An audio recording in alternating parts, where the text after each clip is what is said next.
Hi and welcome back. Today I'm going to be painting another beautiful wintry snow scene, this time inspired by this lovely photograph that I found on Pixabay. The link to the photograph will be in the description below. I'm going to use my artistic license to make some changes. I'm going to warm up the snow and add some of this sort of sunset glow, and I don't want an obvious sun in the sky either. So let's start, and I'm using Saunders Waterford 100% cotton cold press paper. It's taped to my board with ordinary decorator's masking tape, and my board's at an angle of about 45 degrees. I'm going to try and paint it very loosely and very simply and just use a limited palette of raw and burnt sienna, indigo, Paynes grey and sepia. There will be a full real-time tutorial, including a detailed lesson on the sketch of the painting here over on Patreon. So if you think that will be for you, then please follow the link below.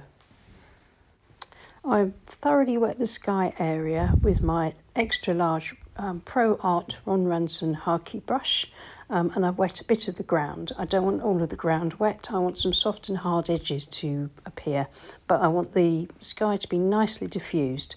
So that's the reason for wetting the sky and only partially wetting the land. Now this is my sky mixture, which is I've picked up both raw and burnt sienna on my brush at the same time. I'm just going to allow the colours to mix on the page using mostly horizontal strokes, picking up a little bit more of that burnt sienna to get a bit more of a glow in the sky, because as you know, watercolour will dry back much paler, so I don't want this to dry back to nothing.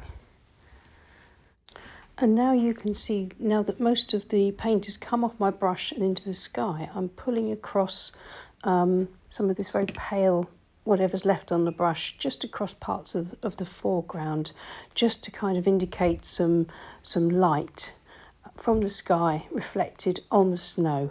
But I want to keep quite a bit of unpainted paper simply there, just to represent this kind of snowy field.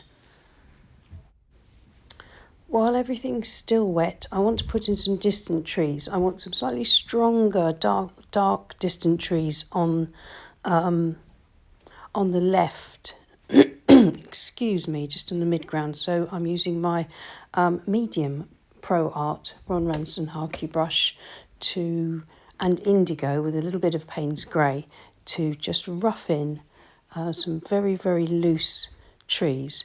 And you could see that I cleaned out my brush mostly, picked up a bit of paint, and then used a cloth to remove most of the water, so that I can have a pale mixture, but it's not too watery. If it's more watery or wetter than my damp paper, I'll get runbacks, and I don't really want them there.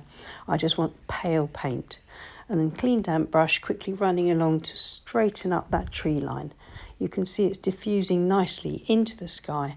And now I've gone back in with some richer, drier paint, almost tube consistency, but mixed with a little bit of water, so I can build up this nice bank of distant trees on the right.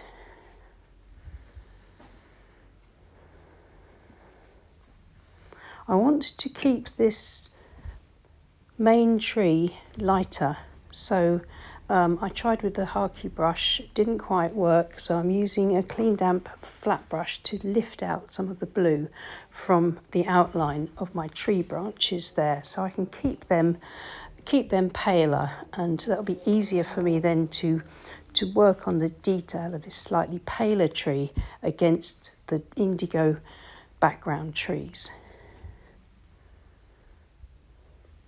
Now going in with some richer paint around the bottom, around the base of the trees for some shadows. This is my small calligraphy brush. I think it's known as a rat liner brush. And I'm pulling some horizontal lines across below the trees for kind of indications of shadows, distant sort of field boundaries, and then I can get some trunks in as well. Just hints and clues. sort of help the eye, to suggest to the viewer what's happening in the background.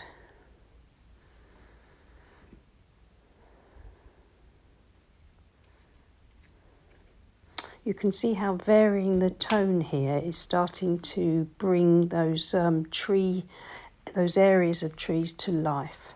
Again, with the calligraphy brush, drawing these horizontal lines below and then adding in some tree trunks just to give a little bit of shape and form to the distance.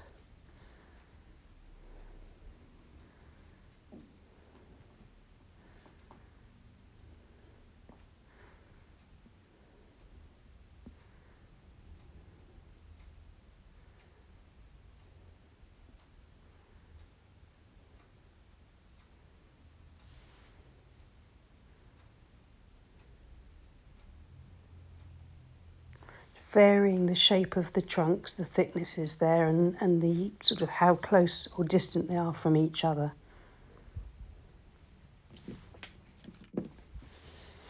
And now to get a few sort of snowy branches in, I'm using the corner of a plastic store card and I'm pulling it through this rich paint and lifting out or etching through and creating some sort of paler trunks and branches to just kind of suggest the snow heaped up on a few of the branches of the trees and just of the light catching the branches and the trunks.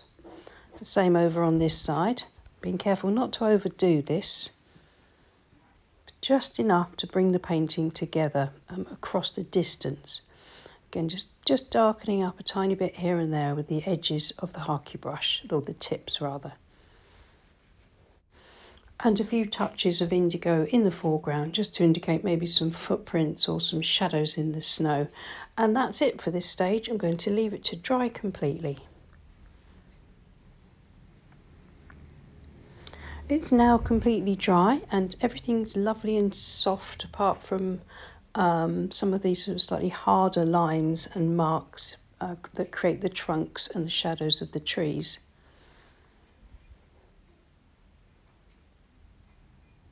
Just need to strengthen a few of those up a little bit more. And now I'm going to start from the left side, working on the trees that are coming out of the foreground bank of snow. This is Paynes grey here, mostly. For the other trees and shrubs, I shall mix in some sepia and some indigo, but I want these winter twigs that grow out of the bank to be really sort of quite stark and very dark, completely bare of leaves.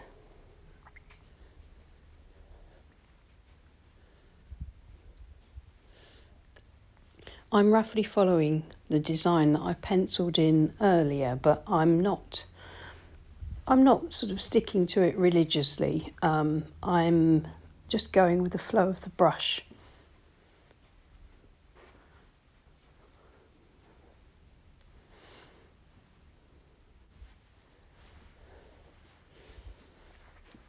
I usually start twigs and trees like this off at the base where it grows from the ground, and then I can use the whole of the brush and pull it upwards, gradually taking the pressure off and moving the brush around a little bit to give me some sort of slight variation in the line, and then to make sure that the line becomes thinner as the twigs become slimmer and taper off towards the ends, and then I can add more twigs towards the ends just to fill them out a little bit with the finer new growth.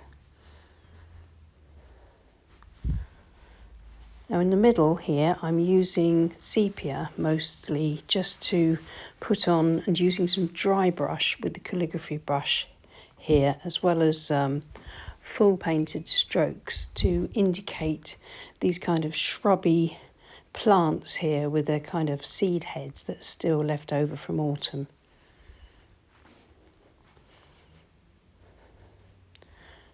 Just using the tip of the brush to paint in these little dots and dashes that kind of indicate just a few of these remaining seed heads still clinging to the dry stems.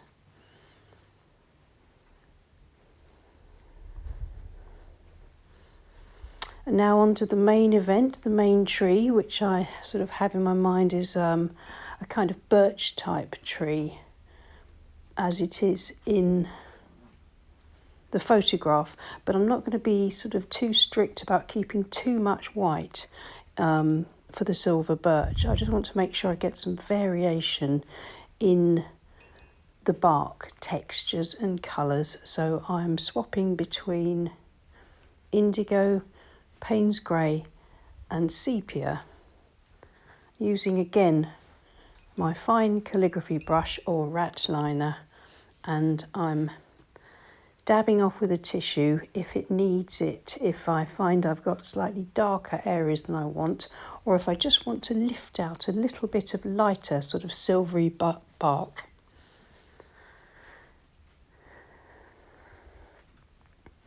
And pulling out these lovely branches, you can see where I lifted out the branch against the distant trees. You can see how effectively they show up. So I don't want to lose all of that. I have to darken those up a little bit just to get those branches defined. But I want to keep a bit of that light and that kind of sort of 3D-ness,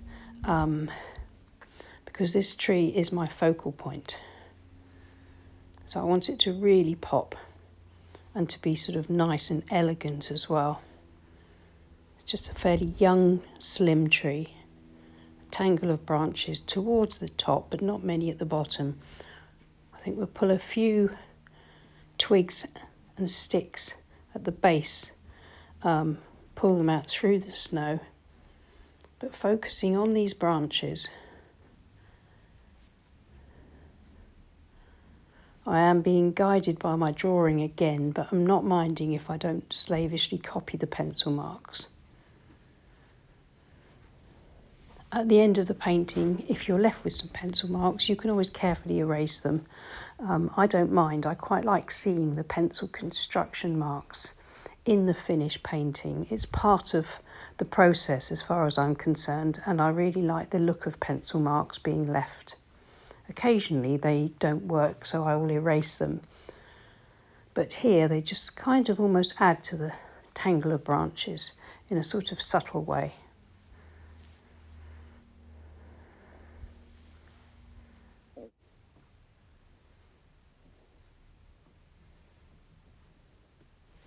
And just a few more very fine sticks and twigs around the base of this tree just to balance up the composition. And I think I'm nearly finished.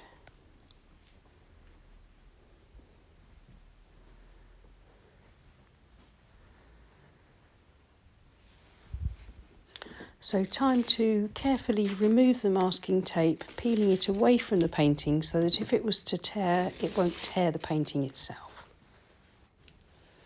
And once the tape is removed, it smartens up the edges and makes the painting look far more finished and gives you an idea of how it will look when it's in a mount and a frame. And I'm reasonably pleased with that. I think I've achieved what I wanted to, which is that kind of evening glow in the sky, reflected a little bit on the snow, but keeping plenty of white unpainted paper for the snow too, and some nice texture on the birch tree. I'm just going to dab that little drop of paint off of the branch there just to make sure it doesn't run down, and I'm really happy with that. I think it would make a lovely Christmas card. I think it's a really fun and quite simple painting, so I hope you'll give it a try and let me know how you get on.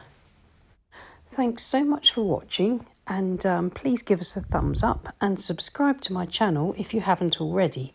And thank you so much to my lovely Patreon group who support this channel.